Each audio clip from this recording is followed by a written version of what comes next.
গরম মশলা, সাহা জিরে, সাহা মরিচ, আর এখানে 1 বাটি কাজু বাদাম। প্রায় 1 ঘন্টা হলো মা এদিকে চালটা ভিজিয়ে রেখেছে, আর এখানে 1.5 কেজি চাল আছে। তো এটা একটা স্পেশাল মশলা, এটা মা বাড়িতেই বানিয়েছে। 1 বাটি কিশমিশ।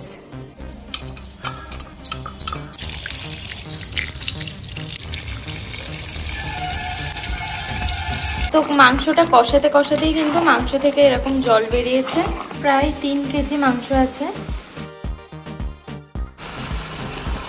হাই এভরিওয়ান, আমি Barnali and welcome back to my channel. আশা করি তোমরা সবাই অনেক ভালো আছো, আর আমিও খুব ভালো আছি। তো আমি এখন আছি আমার বাপের বাড়িতে, আর আজকে আমি তোমাদের জন্য কোনো ব্লগ নিয়ে আসিনি। আজকে আমি তোমাদের জন্য নিয়ে এসেছি আমার খুবই পছন্দের দুটো খাবারের রেসিপি। আমার খুবই পছন্দের দুটো খাবার হলো ফ্রাইড রাইস, আর তার সাথে দেশি মুরগির মাংসের কষা। তো মাকে অনেকদিন ধরে বলেছিলাম তুমি বানাও মা, আমার খুব ভালো লাগে, আমার মায়ের হাতের ফ্রাইড রাইসটা আমার দারুণ বানায়। তো ফাইনালি আজকে মা বানাচ্ছে, তাই ভাবলাম তোমাদের সাথে আমি রেসিপিটা শেয়ার করে দিই। তো এখানে ফ্রাইড রাইসের জন্য সব ভেজিসগুলো নিয়ে নেওয়া হয়েছে, এগুলো এখন কেটে নেওয়া হবে। তো এখানে গাজর আছে, বিনস আছে, আর একটা ক্যাপসিকাম আছে।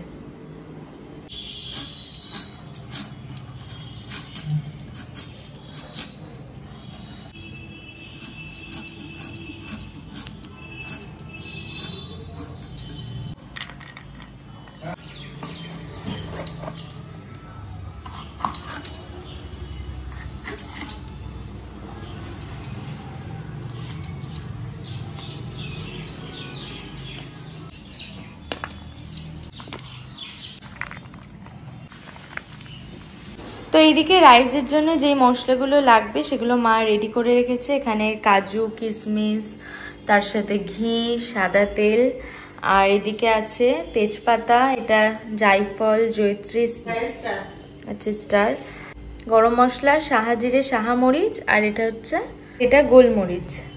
তো এইদিকে সব রেডি। আমরা কিন্তু রাইসের মধ্যে কাজু বাদাম, কিশমিশটা একটু বেশি পরিমাণেই দিয়ে থাকি। তো তোমাদের কাছে অপশনাল, তোমরা যদি একটু কম করে দিতে চাও তাহলে কম নিও। মানে 1 বাটি কাজু বাদাম, আর তার সাথে 1 বাটি কিশমিশ।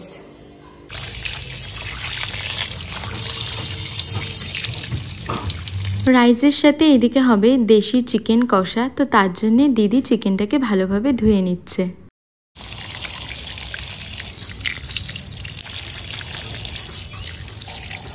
ফ্রাইড রাইসের জন্য মা বাড়িতেই একটা মশলা বানিয়ে নিচ্ছে। তো কড়াইটা একটু গরম হয়ে এলে এর মধ্যে জায়ফল, জয়ত্রী, আস্ত গরম মশলা, গোলমরিচ, সাহা জিরে, সাহা মরিচ, এগুলো সব দিয়ে একটু ভাজা ভাজা করে নেবে। মা যখনই বাড়িতে কিছু স্পেশাল রান্না করে তখন মা বাড়িতেই একটা ভাজা মশলা বানিয়ে নেয়, আর এটাই কিন্তু সেই মশলাটা।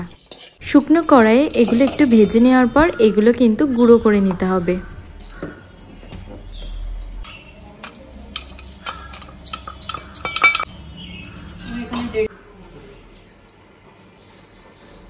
এইবারে কড়াইয়ে সাদা তেল দিয়ে বিনস, গাজর আর ক্যাপসিকাম এগুলো কিন্তু এক এক করে ভেজে নিতে হবে। আর হ্যাঁ, সব সবজিগুলো কিন্তু একেবারেই দিয়ে দিলে হবে না, এক এক করে ভাজতে হবে। তো প্রথমে মা দিয়েছিল বিনস, তারপর বিনসগুলো একটু ভাজা ভাজা হয়ে গেলে দিয়েছিল গাজর, গাজরগুলো একটু সেদ্ধ হয়ে এলে দিয়েছিল ক্যাপসিকাম। এটা চলে যাচ্ছে এর মধ্যে কিশমিশ। তো মা এদিকে রাইসের জন্য চালটা ভিজিয়ে রেখেছে। প্রায় 1 ঘন্টা হলো মা এদিকে চালটা ভিজিয়ে রেখেছে, আর এখানে 1.5 কেজি চাল আছে, তাই তো মা?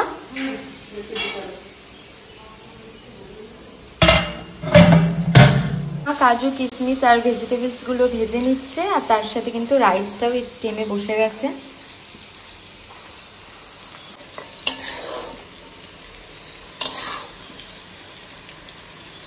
তো এইদিকে আমাদের রাইসটা কিন্তু 50% স্টিম হয়ে গেছে, আরও একটু হবে। তো এইদিকে ফ্রাইড রাইসের জন্য রাইসটা কিন্তু আমাদের হয়ে গেছে। বিরিয়ানির মতো ফ্রাইড রাইসটাকেও কিন্তু মা এখানে লেয়ার বাই লেয়ার সাজিয়ে নেবে। তো তোমরা দেখতে থাকো। প্রথমেই স্টিম করা রাইসের মধ্যে মা দিয়েছে ঘি, আর তারপর পরিমাণ মতো লবণ, আর এখন দিচ্ছে চিনি।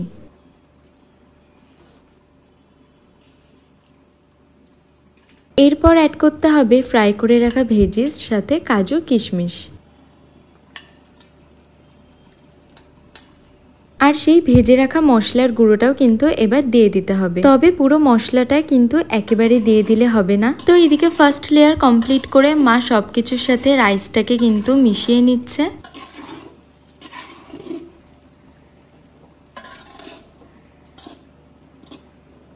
এইবারে যেইটুকু সবজি দেওয়া বাকি ছিল সেইটুকু মা দিয়ে দেবে, আর তার সাথে সেই ভেজে রাখা মশলাটা দিয়ে দেবে।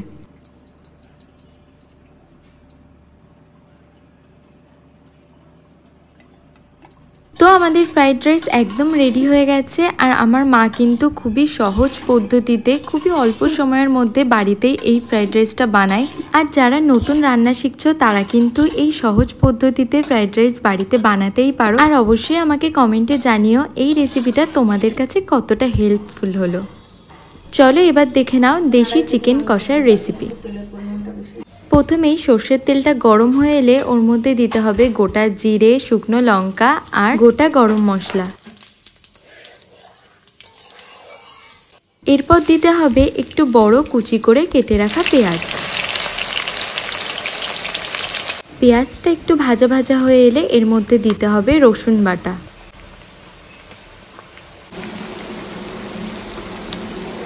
এরপর কিছুটা আদা বাটা দিয়ে দিতে হবে।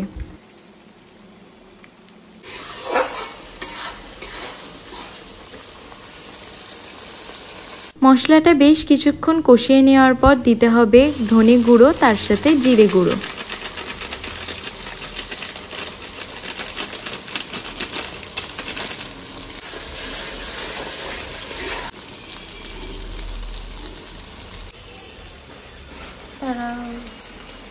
তো এখানে প্রায় 3 কেজি মাংস আছে।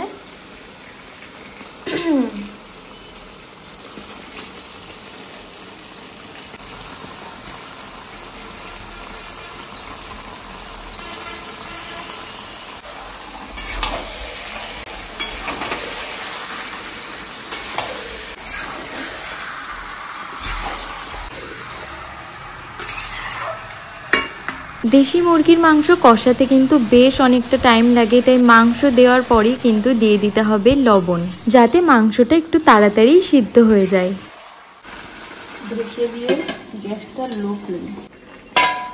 কিছুক্ষণ পর ঢাকনা খুলে এর মধ্যে অ্যাড করতে হবে শুকনো লঙ্কা বাটা।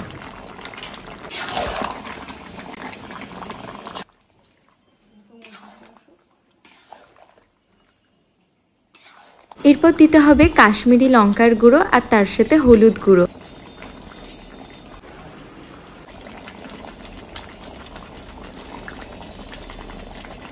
এরপর কিছু টমেটো কুচি দিয়ে দিতে হবে। আর দেখো মাংসটা কষাতে কষাতেই কতটা জল বেরিয়েছে মাংসটা কষাতেই কিন্তু মাংস থেকে এরকম জল বেরিয়েছে।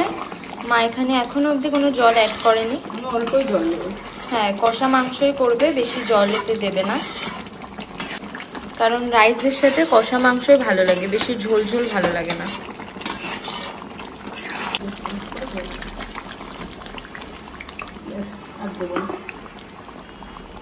এটা একটা স্পেশাল মশলা, এটা মা বাড়িতেই বানিয়েছে।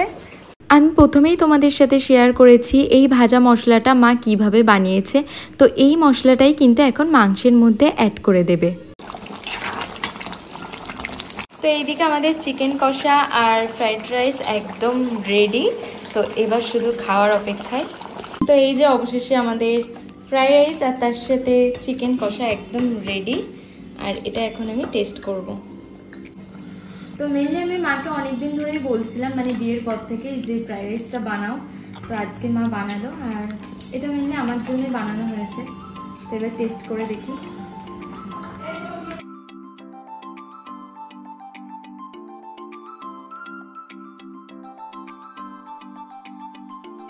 আসলে বিরিয়ানি আমার খুব একটা পছন্দের না, আমার সবসময় ফ্রাইড রাইসটা খুবই পছন্দের ছোটবেলা থেকেই, জন্মের পরের থেকে। আর যে মা এত সুন্দর রান্না বান্না করে খাওয়ানোর জন্য মাকে থ্যাঙ্কস।